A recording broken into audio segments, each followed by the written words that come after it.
Good Saturday morning and welcome to another edition of the award-winning Outdoors with Larry Ray. Brought to you proudly by the Tennessee Wildlife Resources Agency. Now, here's your host, Larry Ray. Hey, good Saturday morning. Welcome to Outdoors with Larry Ray. And if you can tell, I have my Godfather voice today. And so I'm going to count on my two buddies, my two partners, to help me out as much as they can on this second Saturday in November, which throws everything off because they're normally on the first Saturday, but we had that special show last week. So we brought in the brother Daryl and Daryl, the old-time radio show, with They claim we're a bit off anyway. Who you talking to? Your other partner there? I mean, you're... Yeah. All right. Brother Gene Smith, you hear what he said? He claimed you were off. So yeah, I represent that allegation. He represents that allegations. Well, there they are. Dave Gabbard, Gene Smith, going to have a fun show. Had a little technical difficulties getting rolling this morning. Shelby McCall is here pushing the buttons, but like I said, I'm on antibiotics and cough medicine, so if I go out, Shelby will take over, and she knows all this outdoor stuff after 6 years of doing this now. She'll be ready for it. Right, Shelby? Yeah, did you hear that? That was kind of a weak response. Yeah, there you go. It was a weak response, but that was kind of weak, yeah. Yeah, well, it's been a week now, but I'm pretty weak myself. But Dave is down at Enid. His annual thing has become people from all over the Mid-South come there now on this weekend. Yeah, we always have a traditional little camp out in November. Yes. And what started out as about 3 couples, I think we're like 25 people now. You know? Okay. Oh, wow. Yeah. So, And, of course, David, they're roughing it down there, and they're not in a pup tent. What kind of – you've got a true camper. And we're going to talk a little bit about Dave because we were up there early in the week with Dave and Rand and getting my rifles sighted in. But what kind of brand you got? What kind of camper you got there? I got a Coleman. A Coleman pop-up camper? Coleman Lantern. That's the model number. It's a Coleman Lantern. It's a 27-foot. 27-foot. That's more than most bass boats, guys. Okay, I know they're getting close now. That's almost as long as that pole I think I crappie fished with last week up at Reelfoot Lake with Steve Coleman was 24. It was a long one, but anyway, they're down at Enid. One of my favorite places. Got a great museum down there and visitor center. You can go down there and see that big crappie, the replica of the big crappie that Fred Bright caught. I don't know when it was, man. It was over 5 pounds. But wow. But it's the world record. It was. I don't know if it's been broken lately. I don't know. I'm on so many medicines. I don't know what I might say today. But you guys are camping out down there with the group. And of course, Gene is coming off teaching a class, a hunter education class at DU, and made a lot of folks happy. You said you had 10 or 12 kids? Is that right? Or? Yeah, it was good. We had a good class. It all good. Had a couple of kids who had the left eye dominant, and I kind of give them a hint. And one of them, I helped him do that. And he's the only one who hit the target. Well, that's what I've got. And speaking of targets, you want to? I couldn't shoot that 22 a days. I don't know what, but we shot. What are we shooting now, Dave? We shot the 22, right? Okay. Yeah, I had you on 22. Little bolt action rigger 22, mainly to get used to. Yeah, I got used to missing. I got used to missing with it, but and then we went to the 223. Is that right? 223, little bolt action 223. I love that gun. That is a sweet gun. He rang the 100-yard gong 10 out of 10 times with that gun. Yep, that's right. But I do have a dominant left eye. People say, "What are you talking about?" Well, I cannot wink my left eye. I can't. Can you wink your left eye, Shelby? No, now you're twitching. I've said winking, not twitching. She's over twitching on me over here. I can't. Yeah, I can do both. See, I can close my right eye, but I can't close this left eye. It's my well, you can, yeah. But anyway, my dominant eye. We went to 223, which I want for Christmas when I turn 90. I'm going to get me one of those, I think. But and then we went to the what Dave talks about, my 270 with the tamer on the end. And Dave, I have talked to Keith Warner. He's going to be on the show next week. The gunsmith here in Memphis, one of my favorite people. He's going to be on the show next week, folks, and I'm going to take that tamer off, Dave. And he said he can do it one day, and I can pick it up the next. Yeah, well, good. And you'll never know. I got a hacksaw. Well, anyway. But my tamer was put on in 1987, I think, on my 270, which I am still using, still good. But I'm not going to mention the man's name because anyway, he engraved my name on it and everything. But it is. Well, how would you describe that 270, Dave? It's back probably the muzzle brakes that the gunsmiths were working on back in was kind of in its infancy. They was just catching on. Oh yeah, and it was kind of hit and miss, and this one to me was more miss than hit. because it does put a lot of sound right back at you, right? When I could stand 3 foot behind you, and you squeeze that trigger, and that muzzle blast hit me in the face. Yeah. I'm going, man, you shoot that 3 or 4 times, no wonder you'd flinch. That's what I did. The more I shot it, but so I gave up at 130 yards. So I could hit the target at 100, but and we did determine. And if you're out there today and you've got a rifle with this one is called a tamer. Muzzle brake is what Dave just talked, and that's a real good thing if you're conscious of the scope hitting you between the eyes, which I've seen somebody do it twice in one practice. But this one at that time had bigger holes, Dave. Right? I mean, you were talking about the size of the air holes where the pressure is coming back. That one that you have on your rifle, it's got really, really super big holes. It does have, yeah. Yeah. I mean, it does. There's no kick, but my man Dave Gabbard is a reloading machine, Gene Smith. I know that's right. And he once again has put my load together, and he's convinced me, and I am too, that if I take that tamer off, which I will, but probably not this season, Dave, I'm just going to keep it there. I don't want to try something different now, but I'm going to do it afterwards. But he's loaded me up with what, 130 grain, Dave? Is that right? Yeah, you shoot a 270, 130 grain is kind of the poster child of the 270 caliber. Okay, all right. And the rifle itself's a good rifle. I mean, I love my rifle, yeah. But I did feel a lot more comfortable and with that 223, and I asked Dave to describe that gun. I asked him, "Can you kill a deer with that gun?" What'd you say, Dave? Yeah.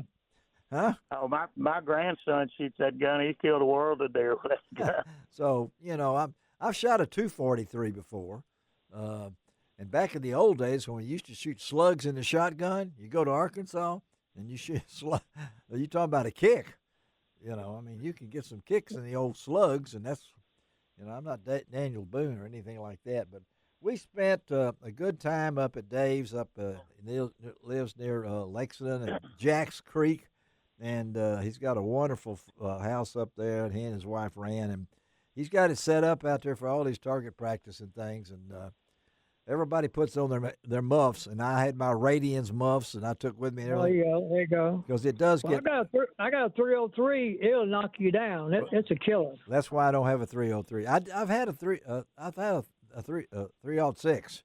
Now I've had one of those. I've had a 30-30 in the past, but I like my Ruger 270, but I am gonna try to get me one of them 223s, Dave, because it was And one thing we're talking about, the muzzleloading season opens today in Tennessee, folks. Yep. It's open today. I was glad to see we got the rain a little earlier in the week. Yeah, we got the rain. It was so dry out there. You don't that black powder and stuff going on. And we got some rain. I can tell you that over 3 inches. And I heard it in Arkansas, all you folks, and we're going to talk to some folks that. We're going to talk to Levi Moser later in the show, trout fishing on the Little Red. I understand up at Mountain Home they had maybe 12 to 15 inches of rain. Oh, my goodness. Yeah, it just kept raining and raining. But the muzzleloading season opens today. November the 9th through the 22nd. And then we're back to the traditional, right, Dave, third Saturday in November. We're back to the regular deer season. 23rd. Yeah, I always say it's the Saturday before Thanksgiving. That's it. And Thanksgiving is late this year, it seems like right. the 27th or something along that line. And then, of course, this year we end the season on January 5th. No CWD season. And we're going to talk to our good friend Jeremy Dennison, which Dave and Gene both know is a good young man, to kind of update us a little bit on that. We tried to get Daniel Stanfield, and he's over in East Tennessee with the Bears or something. I don't know. So we'll talk to him down the road. We're going to get a good report from my man Dave Payne out at Pipe Dream Farms Butchery to find out how it's gone for the archery and the youth sportsman weekend. And now we're getting ready to have the muzzleloading season. And who better to close out the show today than Billy Montague. Billy Montague. Oh yeah. What do you think? What do you think we're going to talk about when we get Billy Montague on the phone? Huh, Gene? It's no telling. He's a master of everything. Just about. But he's also the rabbit guy, and we're going to talk rabbit hunting and how many 6,000 beagles he has. I know. He knows all of them names too. He knows all of them names, and not only that, he knows their voices. Exactly. Yeah, that's amazing. He's probably the only guy that gets a Christmas card from the dog food industry. From the dog food industry. Yeah, right. Yeah.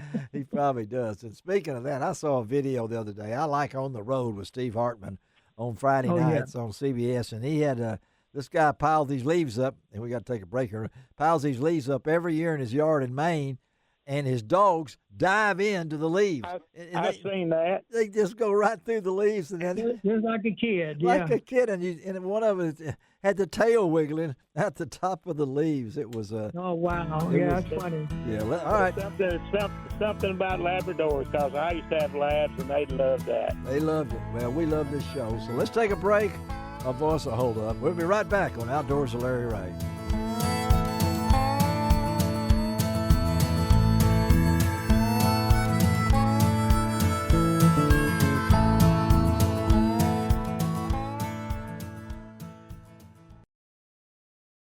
Welcome back to Outdoors with Larry Ray on ESPN 790 AM. Brought to you proudly by the Tennessee Wildlife and Resources Agency. Hey, good Saturday morning. Welcome back to Outdoors with Larry Ray. And this is Larry Ray. I don't know if you can tell that or not, but I'm dealing with the annual allergies and things of those sort. I'm on antibiotics and this little cough medicine and cough drops. But anyway, we're going to make it through it. This is second Saturday. And don't get confused now because we rotated it around. And so we have the Brother Darrell and Darrell Act, Old Time Radio with Dave Gabbard. Right. Hey, Dave Gabbard. Good morning. Good morning. And the other one is Gene Smith. Good morning, Gene. Good morning. Good morning. And to add to this, to make more confusion, we got two Daves on on this segment, okay? But I guarantee you can tell the voices of all three of them, okay? And we're switching in right now with our good buddy Dave Payne from Pipe Dreams Farms Butcheries out there on Burrow Cemetery Road, not too far from Slingshot Charlie's. Hey, good Saturday morning, Dave Payne. Hey, how we doing today? All right, we're ready to crank up. We had lots of rain. We've had the youth hunt. We've had archery. What's going on at Pipe Dream Farms? Man, we're full fledged. We're in it. We're rocking and rolling. We're glad it's muzzleloader season. Just to remind everybody, we got TWRA out here today pulling all your testing samples. There you go. So yep. Don't be alarmed when you drive by and see the parking lot full of game wardens. They're just here to help. And no big deal. And you guys are part of the Hunters for the Hungry program too, aren't you, Dave? I mean, yeah, we are. Which is a wonderful program, Hunters for the Hungry. So we're taking all donations on that. The only requirement for the donation is that the deer has to be field dressed. Has to be field dressed. Yeah, that's right. Now, we do have another little bit of a requirement. We cannot take the deer if you're going to shoulder mount it. Oh, I got you. Okay. Okay, yeah. So the reason being is we have to have a negative CWD test result to distribute the meat. Okay. And the taxidermists are not the greatest at sending out the samples. No. So, but if anybody's today, some of you have already been to the woods. Maybe you've already killed one. We come on at three different times. That's right. 6 o'clock, 6:30, and here in Memphis from 9 to 10:30. That some of you may have already been successful today, But me and Dave Gabbard was talking about, Dave Payne, that that we needed that rain, particularly with muzzleloader coming up, right, Dave Gabbard? Isn't that what you said, Dave? Yeah, it's always good to have the leaves and stuff a little damp out in the woods, because when you shoot them, especially the ones that shoot traditional black powder. Oh, who shoots that now, Dave? I mean, yeah. I want to know. You'd be surprised there's still people that shoot it, but okay. Where you got some flaming patches coming out every now and depending on what patch material you use. But yeah. But it's we're traditional back then, and we'll talk later again. There is no CWD season this year, and as I mentioned earlier, we'll be talking to Jeremy Dennison of TWRA. I wouldn't be surprised if Jeremy's one of those guys out there today with you. I don't know the TWRA guys, but tell us about your facility and what's going on, because we know now November 23rd. That's the date for the regular gun season in Tennessee. Right.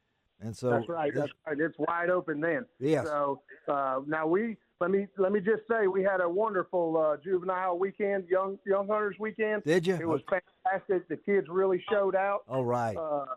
We had, we always do our big buck contest, our biggest deer contest. You can win it from a buck or doe. It's just the heaviest weight. Yeah. And we do a 12 and under, and we do a 13 and over.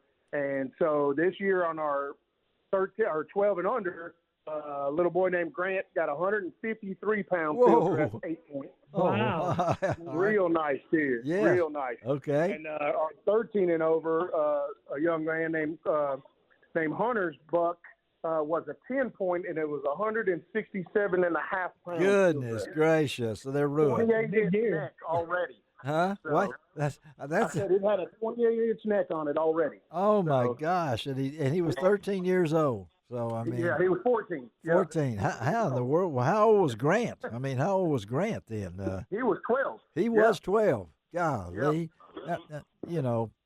I got lucky. I'll never forget my 3-pointer. That was my first deer, but I was 35 years old. So I mean, they're ruined now. So. And you gave away you gave some prizes away, Dave. I guess you gave we did. We got with TWRA. They threw some swag in our bags for us. That's great. Yeah. So we got a great prize pack. Some airsoft guns, some pellet rifles, different things like that. A bunch of stuff in the packages that we do every year for the kids, to keep everybody interested. It's all about them, keeping the seasons alive. Well, tell our listeners your facility. Give them that address again and a little information, hours now, because it's work time for the Payne family. It is. So anyway, Pipe Dream Farms Butchery, 1365 Burrow Cemetery Road. If you're in Slingshot Charlie's parking lot, we're the road on the north side of 70. Yes. Let's see, 901-870-2819. You can text me or call me if you need something. I'll try to answer as fast as I can. What's the hours? What's the hour? Our hours for pickup are 9 to 6 Monday through Saturday and 9 to 5 on Sunday. Okay. All right. That trailer is fueled up and running, so the after-hour drop-off is up and running. All the paperwork's in there, everything you need. Yeah. All you got to do is just send us a text and say, hey, man, I'm dropping one off in here, and, if you need any help, we'll walk you through it. Well, this is my place where I go, folks. You can go to LarryRay.com and get the information there, because this is where I take my deer, and it's not only a great stopping place, but you won't find a better group of folks than the Payne family and all the workers. Dave, thank you, man. Look forward to seeing you. I don't know. I'm going to try to hunt next week, going out of town now, but I'll try to get with you next week sometime. But I'll definitely see you on the 23rd. Okay, man? All right. That sounds great. That sounds great. We'll see y'all. Have a great day. All right. Thanks, Dave Payne.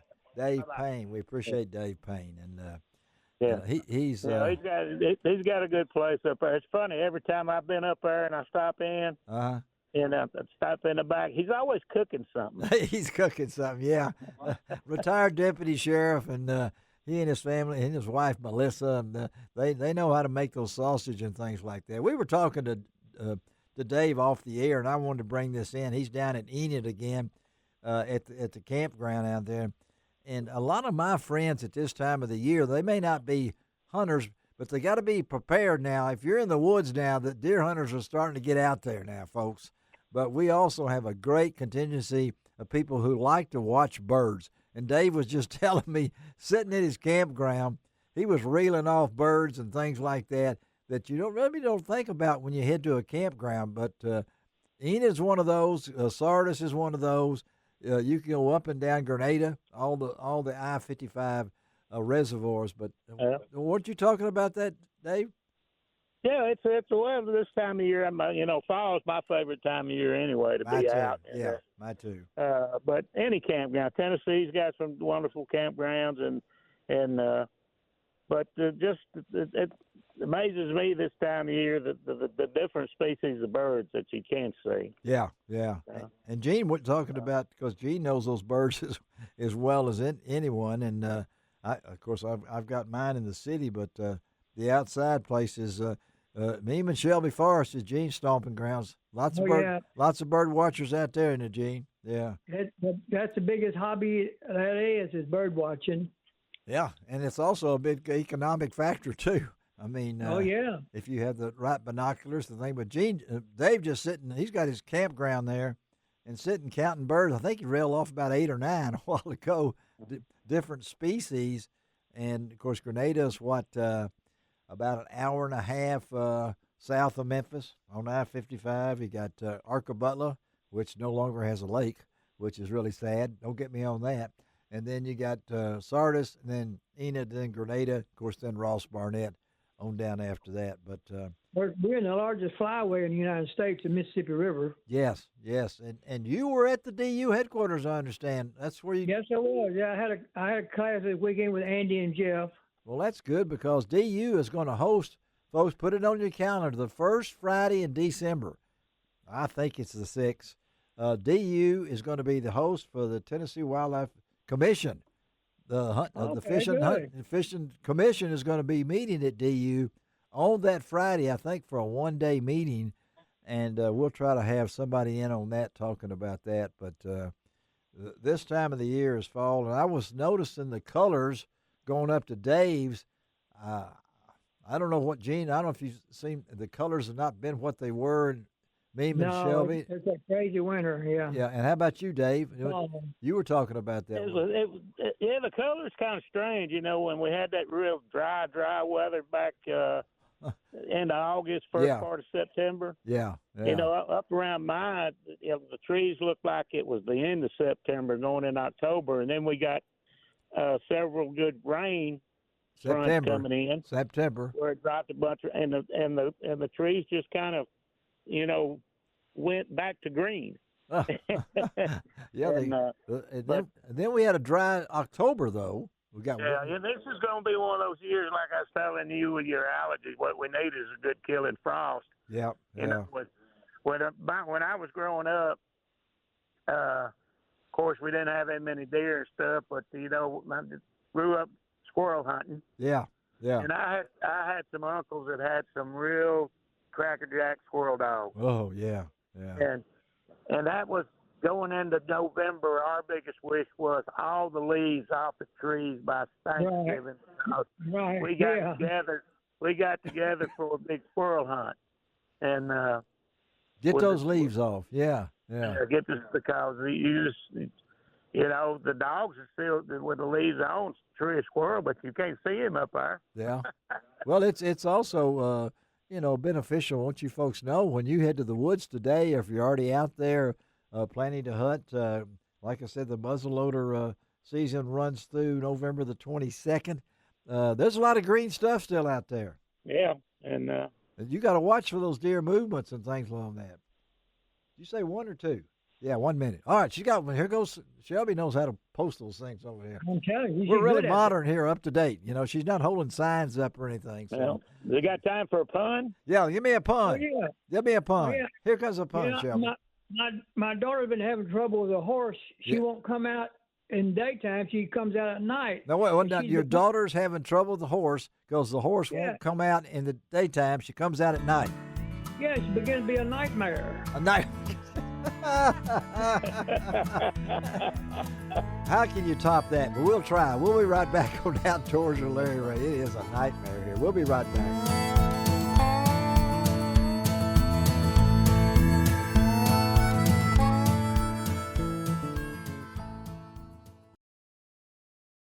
Welcome back to Outdoors with Larry Ray on ESPN 790 AM. Brought to you proudly by the Tennessee Wildlife and Resources Agency. Hey, good Saturday morning. Welcome back to Outdoors with Larry Ray as we head into our 25th year on the air. Good Saturday morning to all you good folks in Brownsville on 1520 AM, 95.3 FM. Of course, in Jackson on News Talk 101.5, and of course right here in Memphis every Saturday morning from 9 to 10:30 on AM 790. And Dave Gabbard, Gene Smith, you guys, both you guys know this next young man, and Dave's already tried to make him older. So one of these days he's going to be the old guy. You know, I mean, because they're dropping like flies. I don't mean that as a derogatory thing, but we're always happy to have Jeremy Dennison on with us this morning. Of course, he is the CWD program coordinator or something like that. Jeremy, is that close? I mean, that's about right. Yeah, that'll do it. That'll do it, of course, with the TWRA, and this is the opening day of the muzzleloading season. Back to traditional, Jeremy. No CWD season. Talk about that. Yeah, well, they kind of restructured the deer hunting units for the regulations and whatnot, and a lot of public comment went into that, and so we don't have a unit that's specifically named Unit CWD anymore. Everybody west of the river is basically Unit 1, so it kind of goes back to kind of the way things used to be, with a separate muzzleloader season and a separate rifle season, and it's actually a little shorter this year. So it is a little shorter because we're going to end on the 5th with the gun season on the 5th of January. But as we talked to Dave Payne earlier, where I take my deer at Pipe Dream Farms Butchery, he mentioned that the TWRA will be out there this morning on this Saturday, and that's where you'll be, right, Jeremy? That's where I'm at right now, Mr. Lair. I'm waiting on you to bring me a deer up here to measure and talk score about and whatnot. What will y'all be doing there this morning at Dave's? Yeah, so the opening Saturday check stations is historically where we've gotten most of our data collection on our deer harvest, especially the antler deer. Yes. So we're going to be collecting ages of all the deer. We're going to be measuring antlers, a couple different measurements that we take. We'll also be collecting CWD samples. If you're interested in that, we can handle that. And this year, we're also most of the check stations are working we're helping with a UT project looking at hemorrhagic disease in the deer population. So we'll have some people probably asking for a blood sample from your deer. So we appreciate everybody stopping by if you get a chance. If you don't get a chance to go today, if you get rained out or something, we'll be back on the 23rd.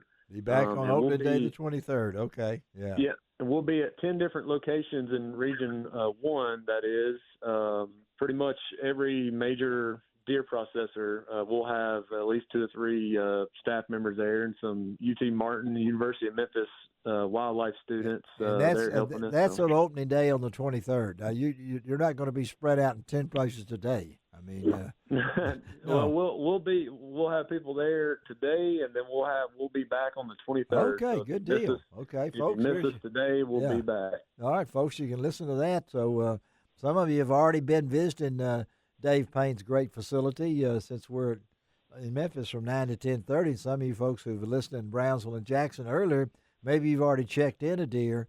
But tell us what's going on deer-wise. I know Dave Payne was telling us a successful young sportsman, one 12-year-old killed a 153-pound 8-point, and a 14-year-old killed a 28-inch, what is this thing, a 10-point, weighed 167.5 pounds. So what are you hearing statewide? What are you hearing from them? Yeah, statewide, the number had kind of lagged a little bit during archery season, which, some years are better than others, and, the weather plays a lot in that. But, everything I'm hearing, the juveniles really got out and got after it. I always enjoy seeing the pictures posted on Facebook and all that stuff of the kids having a big time. And, there always seems to be some really good deer that get taken by a juvenile since they kind of get the first shot with a firearm. So good good on all them kids. I really like that. And I know that. I don't know if Dave, you remember your first deer, Dave? Oh yeah, I remember my first deer. Okay. All right. I told him I remember my first one. It was a 3-pointer in Hardeman County at the Tigner Farm, and yes, I was a youthful 35 years old. Okay, so mine's I showed up in my short pants and thinking I'd get a youth hunt, but no, I was. But that 3-pointer to me, buddy, because I was late starting my deer hunting career. And I won't forget that. I mean, that was absolutely. We're in the memory making thing, aren't we, Gene Smith? Aren't these memory yes, sir. making? And I used to love those youth hunts when the kids were waiting to go out to the woods. Oh, they'd be waiting at the gate at Meme and Shelby. Yeah. We'd be out there at 4:30, and they'd be waiting at the gate. And of course, this weekend, now we're daylight savings time. All right, let's get a vote here.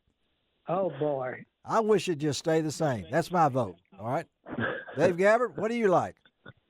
Huh? I like it. I like standard time like we have it now. There you go. All right. I went to bed at 4:30. All right, Jeremy, you're allowed to vote in this. I mean, huh? I like it like it is right now. I just wish they'd pick one and stick with it. That's exactly right, because that's an idea, yeah. Yeah, because now we're getting. I can tell you, boys, at 9 o'clock I'm tired, and it's supposed to be 10. So and as a deer biologist, what do the deer think? They don't know what daylight savings time is. Looking around, why is everybody leaving? They're saying, I mean, in the afternoon. But so what are you predicting now? What are you hearing mass crop wise? You're out and about and things like that. Dave, I was at Dave Gabbard's earlier in the week, and we talked about the acorns and all that kind of stuff. What are you hearing?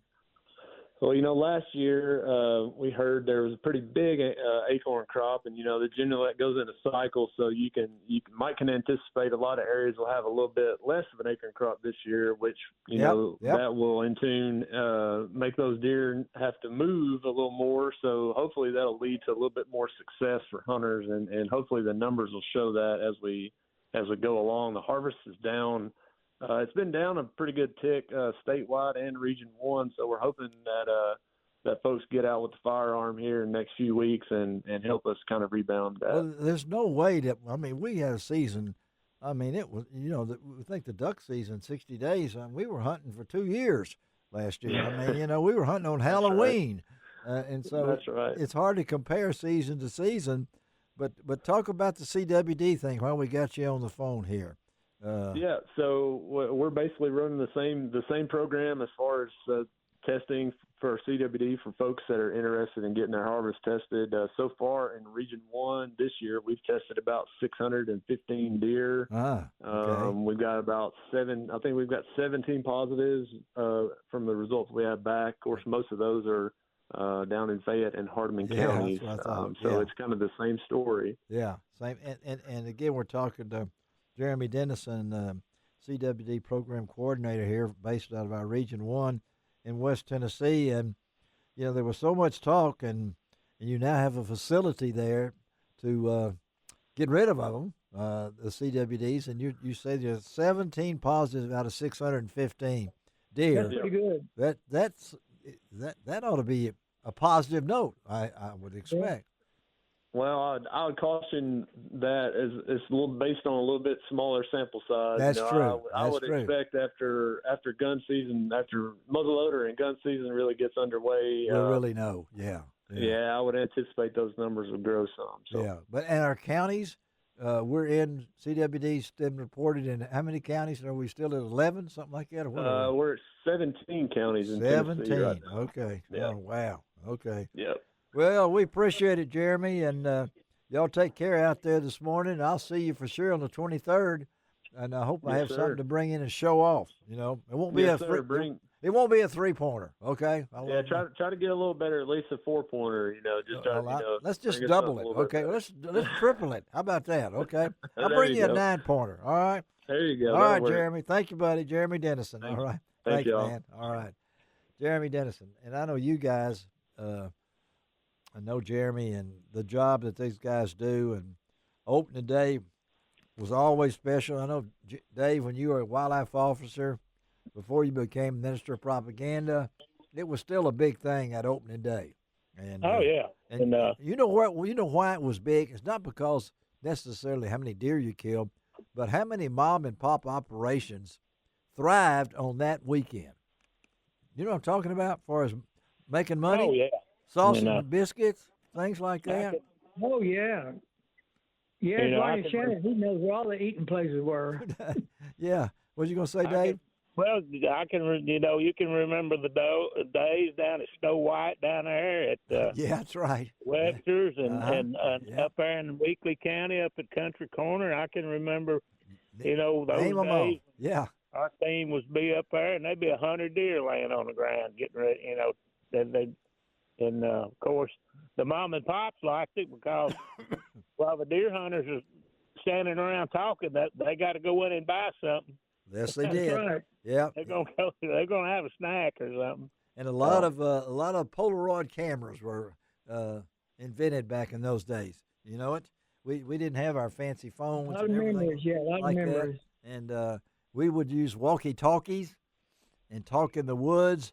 And somehow I always get that man, the trucker, out on Highway 100. I don't. Yeah, right. You know, sophisticated projects that we have now. What we go into the woods with. Oh, yeah, amazing. Trail cameras. What else? What else? And trail cams. And probably the biggest thing is, the advent of the cell phone. I can remember working with the agency. I always went in and worked, helped, and manned the phones the Friday night before the gun season opened on Saturday. Oh, boy.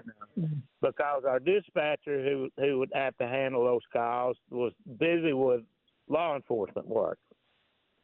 And so, and the phone, after 4:30, people getting off work or whatever, it would be solid till 10 o'clock.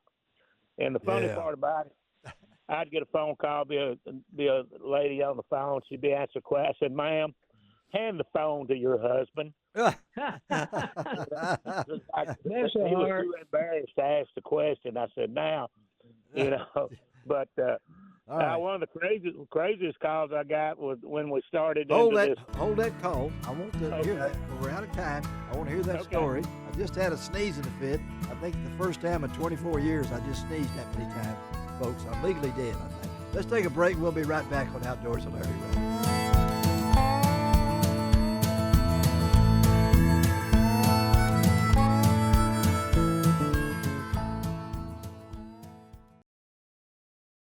Welcome back to Outdoors with Larry Ray on ESPN 790 AM. Brought to you proudly by the Tennessee Wildlife and Resources Agency. Hey, good Saturday morning. I know Sheldon McCall is wonderful. She takes care of us here at Outdoors with Larry Ray every Saturday morning. And I've been doing this. We're going in our 25th year. And I've come close before, but I actually had one of my world-famous sneezing attacks in between. And I let Dave Gabbard and Gene Smith, the last time I heard they were still talking when I ran over the corner over there. And I was hearing a lot of God bless yous, but this is not, I love the fall, but I can't wait for frost, okay? Amen. For those of us, I'm on antibiotics, and at least they're not the size of a horse pill. You don't know whether to put them in your mouth or someplace else. But if you understand what I mean, and I'm liable to say anything. I'm on cough medicine too. I don't know what it looks. It's yellow. I've never seen the yellow cough medicine. I think he just made it in the back of the doctor's office, But anyway, we got Levi Moser on with us, and I had a chance to meet Levi at the boat show, and of course he's been a guide, guide over in Arkansas over there, and if I'm not mistaken, the Valonia connection, right, Levi? I mean, yes, sir. Okay, well, I got family was in Valonia. I got family still in Valonia, and Levi is from Valonia, but he's a guide, been out of Lindsay's Resort. We're going to talk a little trout fishing with what's going on, because if you're looking for a nice young man that knows the river and really enjoys what he does, I can't wait to get over there and fish with Levi and see how he handles an 81-year-old man with all Fred Sanford, arthritis like Fred Sanford, stuff like that. But thanks, Levi, for being with us. Good Saturday morning, buddy. Yes, sir. Thank you for having me. Well, let's talk.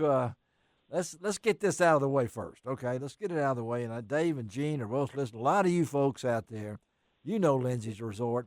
It's Memphis made Lindsay's Resort back in the early days with Mr. Bill Lindsay and his wife. They were just institutions over there. Henry Reynolds went over there, and then when I became outdoor editor to Commercial Appeal in 1988, I, of course, went over there, and the late Billy Lindsay and all the Lindsay families taken me under their wing over the years, and the news is out. It's nothing new. You've probably already heard that the resort is in a transition period. Let's just put it that way. And so we'll ask Levi to kind of express that. We're not going to get into a lot of details, folks, but we're sending prayers out to the Lindsay family, okay? Miss Terry and Sonny and all the folks for Lindsay and his wife and all Grace and all the folks over there, and that includes Levi, that have given their heart and soul to Lindsay's Resort.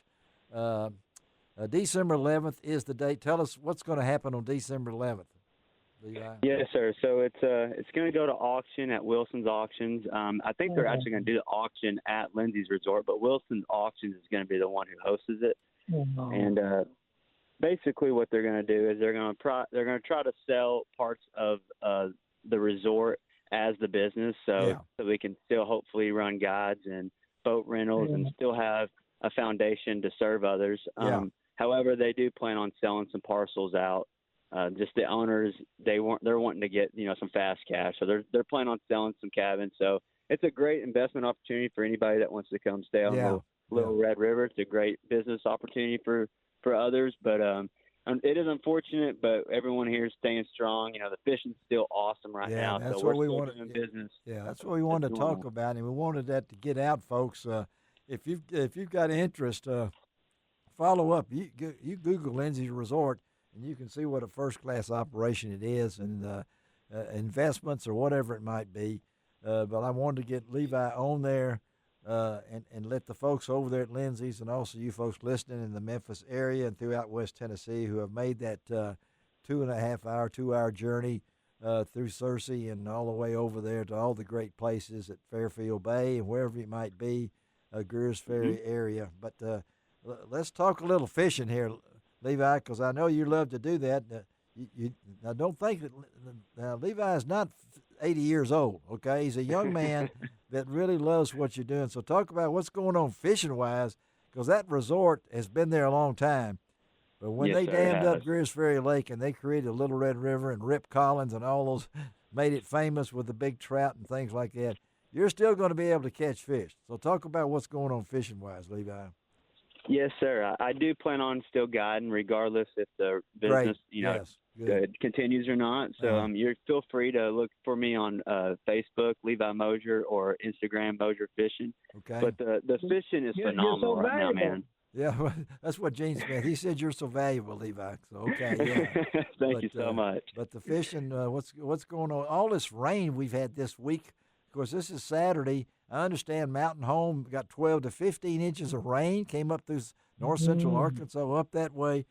So talk about how's this rain affect fishing for the trout? Do they know it's raining? No, they don't know it's raining. They don't get no wetter. No, right? They don't get no wetter. No, I like that. All right. I'd tell you, man, this rain has actually been a blessing. It was really, really low this last month. They didn't run a lot of water. When they did run water, it was very short increments amount. So it really helped not just the lake, but the river as well. So I did 25 guides last month, and did you really? I've already done a handful this month, and I can tell you, just in the last 5 days, it's gotten a lot better. So what's I know your expertise is fly fishing, but you'll take folks. Spin reel, whatever, right? I mean, you're not. Yes, sir. Yeah. I just want to go fishing, so I don't care how you want to go catch them. I'm the man to call, or I'm the man to ask. Well, I mean, November and December, I've caught big fish in January up there. I mean, I've been in a snowstorm up there before, so I know all about that. But so what are we biting right now? What's going on best? Yeah, so I'll just start with fly fishing. So I did a guy today, and we had a tremendous day. Caught about 30 fish in 4 hours. It was a really great day. Several over the slot, which is 16 inches out here. Several. Okay. And, all right. Every single fish was on a size 12 or 14 copper john nymph, fishing about 5 foot deep. Okay. We haven't had a cold front, so those egg pattern bites still aren't quite there. I do see the browns probably spawning a little later in the year. Okay. Just because we just have a little bit too warm of weather right now. That's for sure. Yeah. But they are biting. Just fish in general are biting. I even did a bait fishing trip just yesterday, and just simple as you can get with a Carolina rig. A good 2 foot leader off that swivel, wax worms, marshmallows, red worms, white and orange power bait. All that's working really great. We haven't had any issues with catching them. And like I said, with that rain, it honestly helped this place quite a bit. Well, I'm assuming it even hurt the big lake. It helped the big lake too up there, and the water temperature is pretty well constant. What is the water temperature on the Little Red normally? On the Little Red, where we're fishing out of, only being a couple miles from the dam, you're looking at about 45 degrees. Yeah, and you talk about a scenic place to be, folks. Particularly on a foggy morning. I know that some mornings we wasn't able to fish because we didn't know who was in front of us. And you might come up on a president of a bank and run right in the back of him to him on the Little Red. But it's one of those things. So right now, how do they get in touch with you, Levi, if they need to get information? Yeah, I have, like I said, I have Instagram, I have Facebook, Levi Moser on Facebook. Feel free to DM me. And then Instagram is just Moser Fishing. And I'm more than happy to put my cell phone number out here for anybody. You go right ahead, put it out there, because I'm going to put it on my website now. A little information about you. I'm going to give you a little help if I can, if that's okay with you. So yes, sir. I would really appreciate and love that. So my cell phone is 501-339-7280. Did you guys notice how slowly he did that telephone number? He wants people to remember that. A lot of people go and say, my name's Levi Moser, my number is 501-339-7280. Did y'all get it? I want to make sure everyone gets it. Well, I'm going to do it again. That's Levi Moser. That's Levi Moser, Moser, 501-339-7280. And you'll be able to find that on LarryRay.com too also. Levi, thank you, buddy. Thank you so much. Stay in touch, and we'll talk to you. We're going to hook up with you at least once a month, okay? All right? Absolutely. I really appreciate you, sir. Sounds good. Hope to get to see you sometime. All right, thank you. Absolutely. All right, bye-bye. All right, Levi Moser. And, just to think of Lindsay's not being Lindsay's, I don't know what they would. It's just hard. I know. Yeah. It's hard to comprehend, but that's life. And and we have those things, and it's memory makers. And we talk about today, a lot of folks are going to be making some memories today with the muzzleloading season. And in just a few minutes, we're going to talk about another memory-making guy, and that's Billy Montague, rabbit hunting. That's rolling in West Tennessee. Started on November the 2nd. But I don't know, folks. I kind of kick-started my career on the Little Red River. And, of course, the White is the big river. But the Little Red River is also been a great destination in Arkansas. And, a lot of people don't know, we got trout rivers in Tennessee. They're just not. They're not in West Tennessee. You just have to go a little further east. Yeah, and we may need. I don't know. I'm sure. Man, there's some great trout streams in East Tennessee that got devastated too by Hurricane Helene. Some of those streams and those rivers around Pigeon Forge and that area over there, Dave. I'm telling you, you were telling me about. Daniel Stanfield's gone over to help with the bear situation in East Tennessee, because we understand that they've got, you don't think about what those things do to the wildlife. And I know, the people have been devastated over there, but they're going to find deer in 3 different counties. They weren't there, and bears in particular. Are in that situation. And Dave, you know that from your work with TWRA. They ship you all over. Something needs to be done, right? Oh, yeah. They call. Usually that one region will call another region and, call for help. Well, we need some help right now. I'm still thinking of the nightmare. So it's got to be. I need a pun now, Gene, because my head's exploding. Shelby's getting ready to take over this show in just a minute because I'm going to collapse. Give me a couple of puns before Shelby tells us we got to go take a break. All right. Yeah, my granddaughter wanted me to buy her a spider. She wanted a spider for a pet of all things. A spider for a pet. Okay. Yeah. So I went to the pet store. They wanted like $50 for a little spider. I said, never mind. I can get one off the web. Oh, the spider web.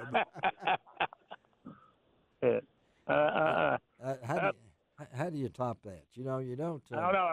I got another bird that just, I'm sitting here drinking coffee, looking out on the lake early morning. Yep. And a flock of pelicans just flew by. Oh, really? Wow. All right. Which way are they coming? Are they coming our way? So. They'll come up. Yeah, pelicans, migrate through Tennessee all the time, going north and stuff. People call, I seen a pelican. Well, they're here, Yeah, the gray ones. All right, well, we got to take a break. You never see the white ones. Well, we got to take a break. There's 2 pelicans in the yard out here. I think they're New Orleans pelicans. We'll be right back on Outdoors with Larry Ray.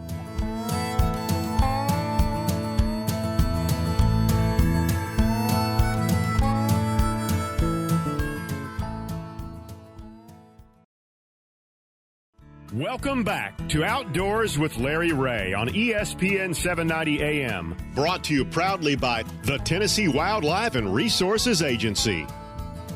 Hey, good Saturday morning. Welcome back to Outdoors with Larry Ray. And, one of my favorite people's coming up right now. And, of course, one of my favorite people's on the line with us, and that's Gene Smith. And, Gene, I know that you're very familiar with Billy Montague.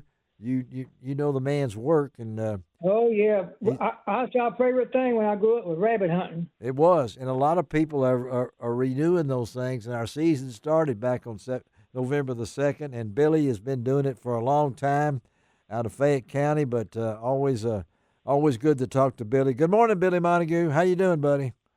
Good morning, Mr. Larry. I'm doing quite well, Mr. Gene. I want to say this: I really appreciate you. How kind you've been to myself and my wife. Yeah. We started this business 26 years ago when you came out to my dog pen and did a story on me. Yep. And I appreciate 26 years. That's just yes, I appreciate y'all, and I appreciate all my clients that had gone hunting with me and still going hunting with me, and thank each one of them. Billy, that's 26 years of when you go to the office, when Billy Montague goes to his office. I'm not talking about his tractor, okay? I know he does that a lot too, but his office is a pair of coveralls. I don't know how many you've been through in 26 years, Billy. A bunch. And his stick. And I don't know how many sticks you've been through in 26 years. 4 sticks. All right, 4 sticks. And dog-wise, how many beagles Billy Montague has been through? And I guarantee you right now he can go back and tell you his favorites, because there's some that just stood out, and I can remember some of them's names that I've been the privilege to be with, because Billy not only knows his dogs, they're part of the family, aren't they, Billy? I mean, they are. But since I'm getting older, all of them are precious to me now. I really don't have favorites. All of them are precious. We got some old ones now, and I tell everybody my dogs are like a basketball team or something like that. We got freshmen, sophomore, juniors, and seniors, and the seniors had been through it, but it still got to help the juniors and the freshmen and the sophomore to work things out and do a pretty good job out in the field. Well, tell our listeners out there, Billy, you've been doing it a long time, and we'll tell you how to get in touch with Billy. And I know we've talked about it. I like to talk about it every year, how you started this. What kick-started your rabbit service guide? Well, we had a bad farming year. A guy asked me a couple of years before, would I be interested in going guide rabbit hunt? And so that was back in my mind. Then I knew about you. At that time, you worked for the Commercial Appeal, wrote stories on the Commercial Appeal. Yeah. And I was lucky enough to get a hold of you. You said, I'd come out. What do you want to do, Billy? I said, we had a bad farming year. I'd like to take 10 people, take care of my dog feed. Yes. Yeah. And you did a story on me, and the first year we took 29, and since then it's been growing. 29 that first year. It was just meant to be, Billy, and your love with beagles. Did you have one when you was a little kid growing up on the farm? Did you have a beagle? I did. Her name was Ladybug. My dad was a big quail hunter, and that's when there was a lot of wild birds out there, 15 coveys a day. And I'd go quail hunting with him. And he could shoot 3 times, kill 3 birds. I shoot 3 times, might hit 1. And I had a little rabbit dog, beagle, just for a pet. Daddy paid $3 for the little dog. Oh, my. And it was 3 months old. I raised him up, and I would go out and, I was young and 10 or 12 years old, and Daddy gave me a little 410 single shot. That's what I started out with on just a country bunking, and I killed 1 rabbit. I got my limit. That's what I call a limit, and went home. And Dad always taught me, he said, whatever you kill, you dress, and we're going to eat. And so he taught me how to dress a rabbit and went from there.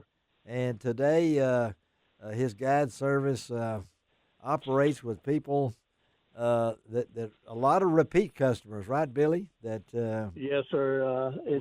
It's 90% are repeat people. Everybody's been so nice to me. So nice. It just has been great. People like to do it, man. They see you out there with your stick and your coveralls and your nice little cap that you give everybody, and plus you throw in a meal. I mean, I don't know who came up with the idea, but Billy makes the best bologna sandwich there is. I mean, I don't know how many pounds of bologna you go through in a year, Billy. It goes again, a bunch. A bunch. I really don't know. Hope our little local store don't quit the brand I like, and it seems like everybody likes it. And it's just a lot. We walk some. Then sometimes we have to walk a lot. Yeah. And so by the time we eat, everybody ready to eat anything. It didn't be a bologna or a hot dog or candy bar. Somebody want to eat something. Well, he's allowed me. Of course, I'm an old man now, but I don't know. He allows me to trail along. I can't do as much walking as I could before, and I don't know how many miles Billy may walk in 1 year, in one hunting season. But it's all about his dogs. And I tell people, Billy, and you tell me if this is wrong, but you can actually tell the difference in a dog's voice. I used to could do it better than I can now because I'm hard of hearing, a little bit hard of hearing now. But but yes, it's just like hearing a family member in a different room talking. You don't have to see that face. No, it's just your wife or your daughter or your son or who it is talking in the next room without seeing it. And dogs have the same different voices. Yeah. Some of them stand out more than others, and it's pretty easy to tell. Well, how do you determine whether a dog's going to be good or not, Billy, as a rabbit dog? First, they got to have the desire to want to hunt. Okay. They got to. If they just stand around and look at you, they just really a pet. Okay. If they have a desire to hunt, it's the bloodline. It takes a lot of hours and time. The first year, you hopefully teach them not run anything but a rabbit. Right. Not food with a deer and wild hogs and different things out there. And then the second year, they caught on from the first year, and usually by the time they've been hunting 3 years, they do pretty good. We've been lucky enough to have one that hunted to the 13 years. Oh, man. And it died when it was like 2 months, being 20 years old, but retired him age 13. I remember that dog. Average life was a beagle, 8 to 12. Yeah, and what was that dog's name? That dog was named, I don't forget. I did too. But I remember that dog for a long time. Buster? Buster. Yeah, Buster. And, yes, sir. And again, we're talking to Billy Montague, rabbit hunting guide out of Fayette County, but he has dogs who will travel. Right, Billy? I mean... yes, sir. We go to Tennessee, Arkansas, Mississippi. What we ask people to do, you group your own self up with your friends, your family, whatever, and someone you trust, and minimum of 3 people. I'll come your way. It's $100 a day per gun. Right. Plus a meal. Plus a meal. And plus I dress the rabbits. We usually start about 8 or 9 in the morning and go about 3. Yeah. And would love to. We got a lot of bookings this year, but love to take more.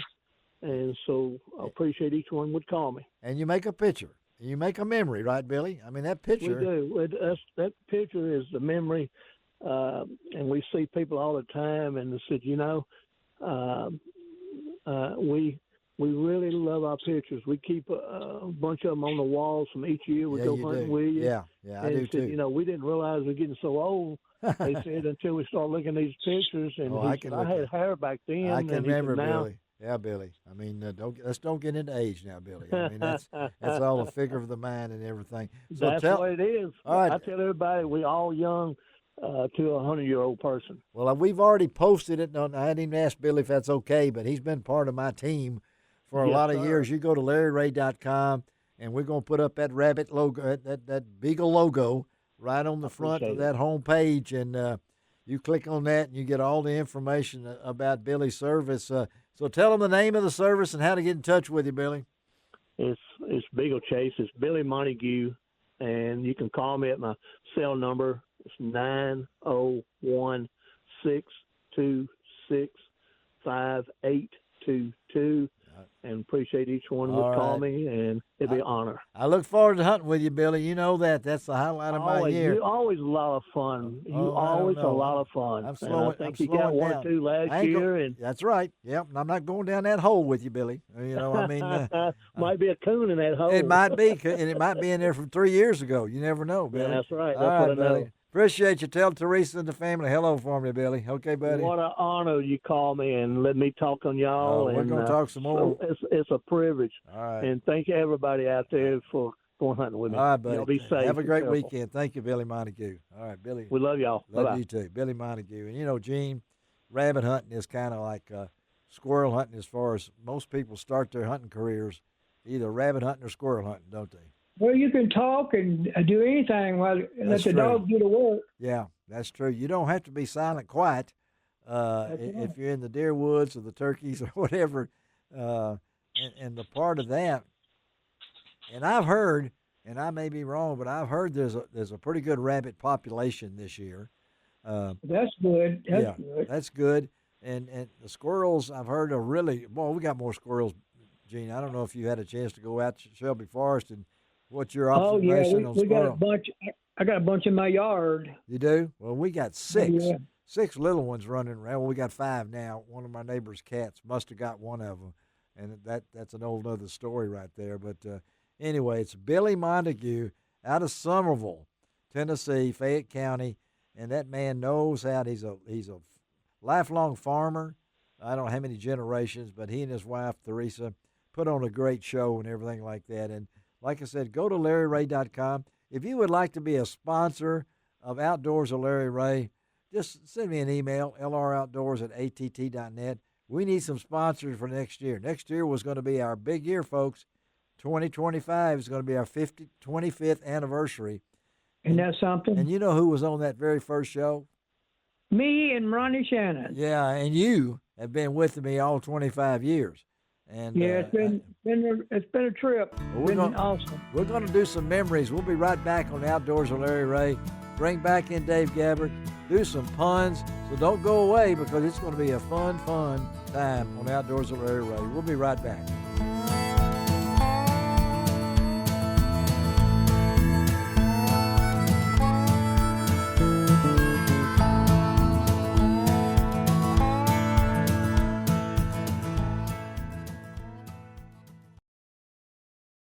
Welcome back to Outdoors with Larry Ray on ESPN 790 AM. Brought to you proudly by the Tennessee Wildlife and Resources Agency. Hey, good Saturday morning. Welcome back to Outdoors with Larry Ray. We finalized today's show, the last segment. We saved the best for last. No, we hadn't. I don't know. But it's Dave Gabbard and Gene Smith. I'm going to turn this thing over to them, and we're going to talk Outdoors with Larry Ray memories. Gene's been doing it, like I said, since the very first show. Dave isn't very far long after that. He's been with us, and I don't know, guys, have we done this over the years? Anything stand out for you guys that you remember? I just, when we were very, very early in the mornings. Yes, yeah. Some of the times you know, especially when we used to take call-ins. Yes, have that's right. Call-ins, I used to love them. Yeah. But and then the memorable part is when we used to let you go to the woods and on a hunt. The turkey whisperer or the deer whisperer. Yeah. And the turkey hunts where we'd get the worst thunderstorms we ever experienced. Yes, that's right. And y'all were in the studio trying to get me through it, and I've told people I've killed them right off the air, not too long. But it was a difficult thing to do, but I came close a couple of times. But well, you were so honest because we just said, shoot your gun and we'll pretend you shot one. Yeah. Being an honest person, you said you couldn't do that. No, I couldn't do that because soon as I do that, somebody find out I didn't, and that'd be it. But No, we just we like to tell it what it is, folks. Are there special guests you'd like to have on the show, just send me an email. LROutdoors@att.net, or you can go to LarryRay.com. That's REA, LarryRay.com. And we'll be glad to maybe get a guest that you'd like to hear, because next week's show, we're going to have Keith Warner on the show next week to talk gunsmithing. As Frank Barton comes back, we'll probably talk a little dog trials and things along that line. But right now, we're talking mostly memories on Outdoors with Larry Ray. We head toward the 25th year, and we're in the deer season now, starting to crank up. All the folks are getting the rifles like I did the other day, getting them posted and things along that line. And this is, again, opening day for muzzleloader season. Black powder, how's that changed, Dave? Talk about that. It's changed, by leaps and bounds. Then when for years it was the Thompsons, the Renegade, and the 50 caliber, the side locks and stuff. And, And I got this discussion one time when Tennessee first got into the muzzleloading hunts. Yeah.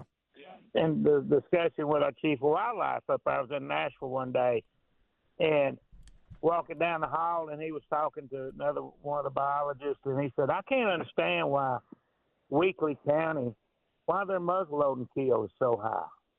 I said, well, let me explain it to you. I said, at one time Weakley County had a private act where you could not shoot a centerfire rifle. Oh, for deer season. All right, yeah. You either use a shotgun or a muzzleloader. And I said, 15 miles down the road, Weakley County is Dixie Gun Works, one of the biggest black powder. That's exactly right. Yeah. That's right. Yeah. That's right. I said, those people up there are 20 years ahead of everybody. Yeah, they were. Yeah. Muzzleloaders. So, but, with the advent of the inline rifles, and it's just progressed that now there's some that's got electronic ignition. Yeah. Like a car. Some of them, start when you want it to start. And I was telling Dave the other day, my first night inland, I remember that, getting to use one of those things. And I said, what is this? And now we've, of course, I use the CVA now, and it's so changed. And the old days of the patch and the buffalo bullets, and but you can still use those things, people. I mean, smokeless powder and all that. That smoke was always part of the thrill of. Black powder. A lot of people don't know black powder is an explosive. Yes. So, to sell black powder, there's a whole lot of hoops you've got to jump through. Yeah. And stuff. So with the invention of the Pyrodex or the synthetic black powders. Yep. Smokeless, right? No, they still, smokeless is smokeless. It's still, synthetic black powder is synthetic. Okay. But it's not an explosive. So you don't have the restrictions of shipping it like you would black powder, storing it like you would have black powder. So, that brought it a long way. And then when they started making it into pellets, to drop down, that a lot of that they kind of simplified the process a little bit because, the old traditional black powder, it's kind of the you got to have some patience. Yes, that's right. It's something you don't, speed up. It's all about you only got one shot, and it's with any black powder or muzzleloading firearm. So you want to you want to slow down just a little bit. And you always like that smoke, and when it's cleared, is the deer still there or not? And I mean, and the reloads and everything that went to it. But I know there's a lot of folks out there in the woods today on this opening day, the muzzleloading season in Tennessee, and it goes right up to the day before the gun season starts on the 23rd. But it's a famous day. How about a pun, Gene? I need a pun right now. We got to close this baby out. Give me a couple of good puns. All right. I was raising homing pigeons. Homing pigeons. And one of my best pigeons, I can't remember his name, but I'm sure it'll come back to me. Oh, Gene Smith. Yes, he is the man of 1,000 puns, probably more than Henny Youngman had. And when I say that, most people won't know who that was, but he was the original pun master, if I'm not mistaken. But yes, you will. Take my wife, please. Yeah, take my wife, please. That's not my wife. What is that? I can't remember. That's not my wife or something.